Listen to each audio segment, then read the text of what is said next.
하늘의 위로가 필요한 시간, 하늘이 들은 사연입니다. 신앙의 여정을 함께 걷던 동역자, 때로는 가족보다 더 깊은 속내를 나누던 친구가 낯선 모습으로 변해간다면 얼마나 마음이 아플까요? 심지어 그 장소가 거룩해야 할 교회라면 더욱 그렇겠지요.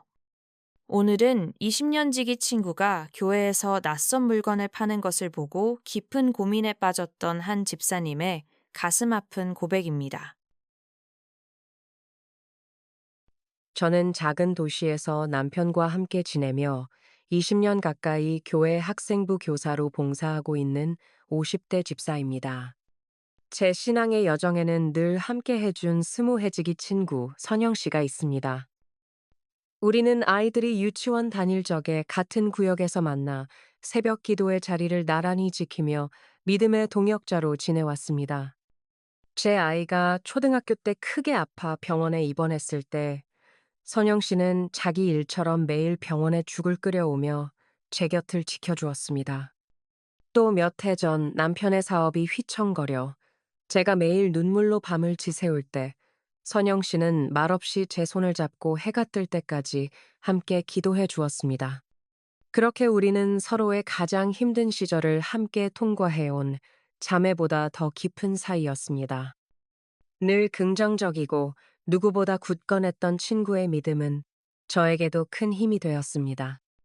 그런데 석 달 전쯤부터 선영 씨가 조금씩 변하기 시작했습니다.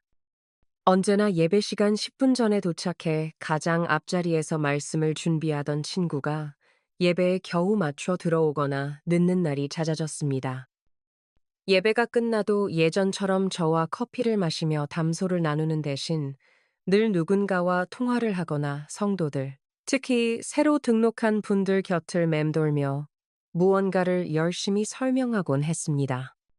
주일 점심 식사 시간에도 얼굴 보기 힘들 정도로 바쁘게 누군가를 만났습니다. 처음엔 그저 새신자 전도의 열심인 줄로만 알았습니다. 워낙 발이 넓고 사람 챙기기를 좋아하는 친구였으니까요. 하지만 얼마 지나지 않아 교인들 사이에서 이상한 소문이 돌기 시작했습니다. 선영 집사가 이상한 건강식품과 화장품을 팔고 다닌다는 것이었습니다. 저는 말도 안 되는 소리라며 펄쩍 뛰었습니다. 누구보다 교회를 사랑하고 신실했던 제 친구를 음해하는 것이라 생각했습니다. 그날은 구역 예배가 저희 집에서 열리는 날이었습니다. 여느 때처럼 은혜롭게 예배를 드리고 다과를 나누었습니다. 구역 식구들이 하나둘 돌아간 뒤 선영 씨가 잠시 할 말이 있다며 저를 붙잡았습니다.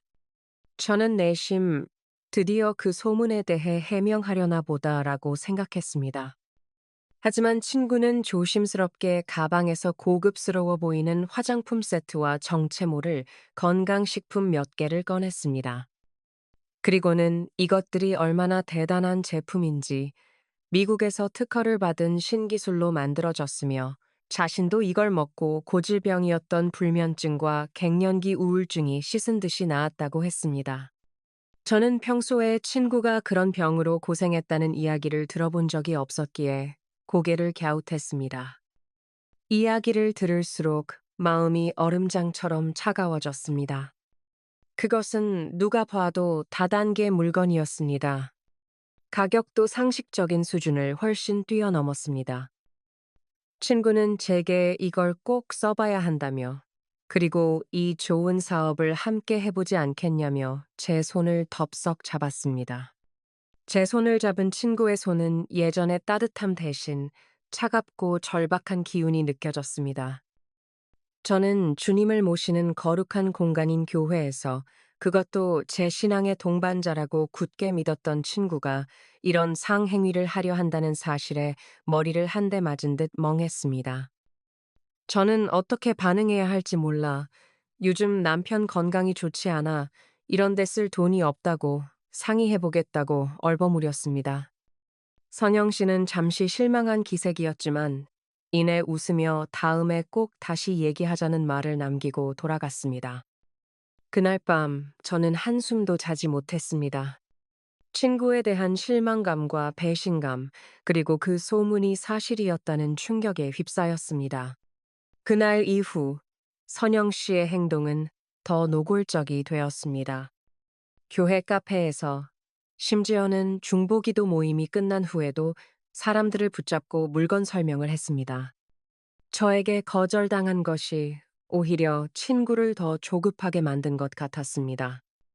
얼마 뒤에는 이제 갓 교회에 등록한 새신자 자매님이 울면서 저를 찾아왔습니다. 선영 집사님이 너무 친절하게 대해주셔서 마음을 열었는데 자꾸 비싼 물건을 사라고 강요해서 너무 부담스럽고 무섭다는 것이었습니다. 그 자매님은 교회를 계속 나와야 할지 모르겠다고까지 했습니다. 저는 깊은 고민에 빠졌습니다. 학생부 교사로서 그리고 교회 중직자로서 이 상황을 모른 척할 수 없었습니다.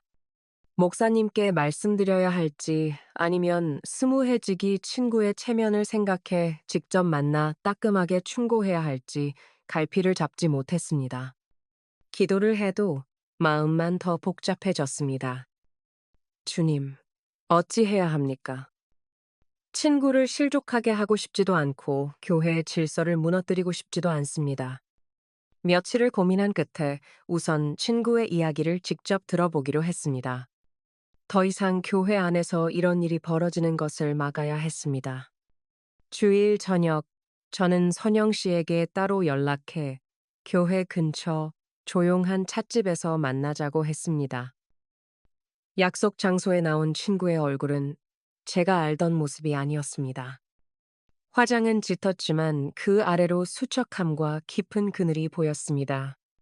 예전에 생기 넘치던 눈빛은 사라지고 불안과 초조함만이 가득했습니다. 제가 어렵게 입을 때려던 순간 친구가 먼저 울음을 터뜨렸습니다. 그동안 그 누구에게도 말하지 못했던 사정들을 본물처럼 쏟아내기 시작했습니다. 몇 달 전 자동차 부품을 만들던 남편의 작은 공장이 대기업의 납품 중단 통보와 거래처의 연쇄 부도로 한순간에 무너졌다는 것이었습니다. 선영 씨 부부는 공장을 살려보려 애썼지만 결국 집은 은행에 넘어갔고 친척들에게 급하게 빌린 돈까지 모두 잃어 신용불량자가 될 처지라고 했습니다. 아이들 학원비는 물론 당장 다음 달 월세도 막막한 상황이었습니다. 친구는 그동안 아무에게도 말하지 못하고 혼자 속을 끓이며 버텨왔던 것입니다. 그러던 중 예전에 잠시 알았던 사람이 이 다단계 사업을 소개해 주었다고 했습니다.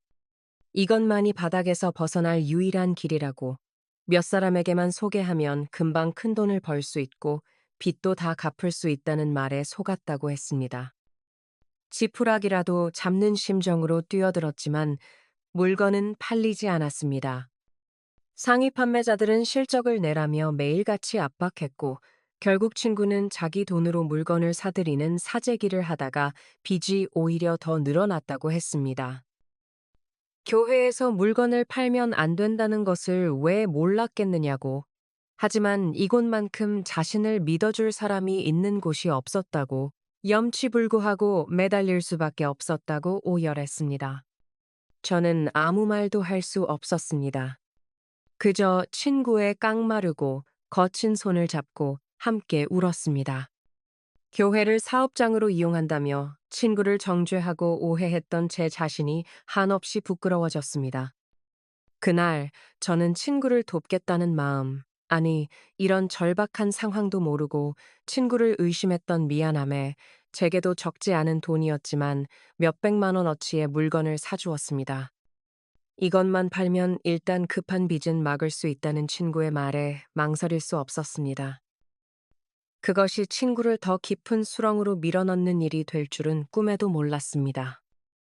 제가 물건을 사준 뒤로 선영 씨는 잠시 안도하는 듯 했습니다. 하지만 그것은 거대한 빚더미 앞에서 잠시 숨을 돌리는 것에 불과했습니다. 다단계의 구조는 한 번 발을 들이면 쉽게 빠져나올 수 없는 덫과 같았습니다. 친구는 이미 사채에까지 손을 댄 상태였습니다. 제가 사준 돈은 급한 불을 끄기에도 턱없이 부족했습니다. 친구는 점점 더 절박해졌고 이제는 저를 피하기 시작했습니다. 그리고 교회에서도 더욱 필사적으로 매달렸습니다.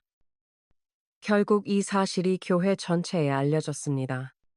여기저기서 선영 씨에게 돈을 빌려주었지만 받지 못했다는 사람들, 억지로 물건을 떠안았다는 사람들의 원성이 터져 나왔습니다. 교회는 순식간에 시끄러워졌고 당회까지 열렸습니다. 선영 씨는 교인들에게 금전적 피해를 입히고 교회의 질서를 어지럽혔다는 이유로 공개적인 비난을 받게 되었습니다. 친구는 그 충격으로 결국 예배에 나오지 못했습니다. 저는 어떻게든 친구를 구하고 싶었습니다. 뒤늦게 목사님을 찾아가 친구의 딱한 사정을 설명하고 도움을 청했지만 이미 얽힌 돈 문제가 너무 복잡해 교회가 개입하기 어려운 상황이었습니다. 제가 따로 모아둔 비상금을 들고 친구를 찾아갔지만 선영 씨는 문도 열어주지 않았습니다. 이미 저를 볼 면목이 없었던 것이겠지요. 마지막으로 통화했을 때 선영 씨는 그저 미안하다, 더 이상 버틸 힘이 없다는 말만 남기고 전화를 끊었습니다. 그리고 며칠 뒤 선영 씨 가족이 살던 월세방은 텅 비어 있었습니다. 교회에도 그 어떤 지인에게도 말없이 야반 도주를 한 것이었습니다.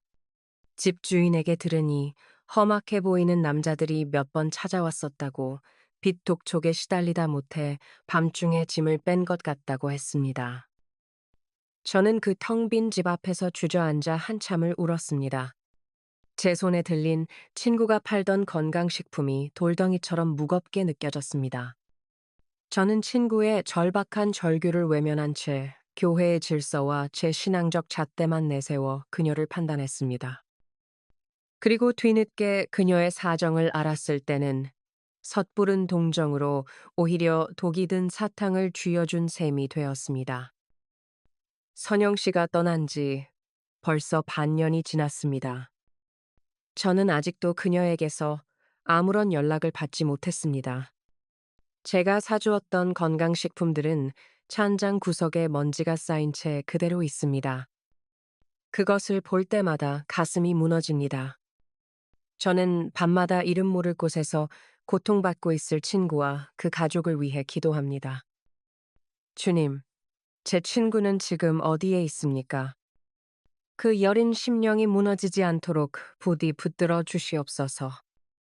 그리고 무엇이 진정 이웃을 사랑하는 것이었는지, 어떻게 돕는 것이 지혜로운 것이었는지 깨닫지 못했던 저의 어리석음을 용서해 주시옵소서.